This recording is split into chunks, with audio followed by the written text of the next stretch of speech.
Hello, human-shaped friends. I'm outside painting in the sun. Something must have gone terribly wrong. Okay, nothing went wrong. I volunteered for this. My partner and my puppy both deserved a day in the park. So I brought my easel and one of the worst canvases I have ever painted on. So that way I could enjoy myself outside. It was really hot, but I had a sun hat and that did help. And I was underneath a big enough tree that I was in the shade the whole time, which also really helped. The dog did knock the easel over a couple of times, but Cordelia, our adorable little klutz, has done worse things to, well, more expensive things. Luckily, I have gotten very good at catching things recently. Not something I ever thought that I would be good at, but having a dog who's very clumsy and sick, you develop new skills. Now, why, you might be asking, did I call this one of the worst canvases I've ever painted on? Well, I will tell you. It was given to me as unstretched, pre-gessoed canvas that someone bought, used for an experiment. It failed, so they gave it to me. And it's awful. It's genuinely awful. I gessoed this an additional 4 times just to try to get the texture to be less plasticky and wet. It's the only way I can describe it, is plasticky and wet. And it clearly wasn't enough to overcome its manufactured weirdness. But luckily lots of paint on top of it and layers, and wondering why it's taking so many more layers than it should be taking for it to look properly. And we got it figured out. You might be thinking, hey, if you're in a park, why are you painting the sky? Well, I'll tell you. It was a really ugly park. I know this is a bit more of a Debbie Downer than normal, but it was a really ugly park.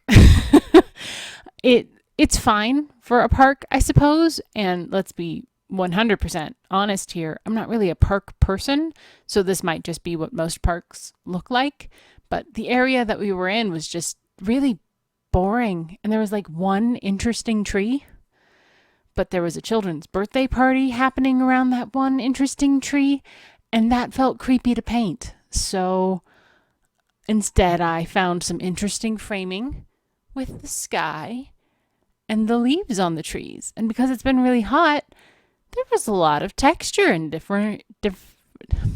differentiating colors of the leaves because they've been really unhappy this summer.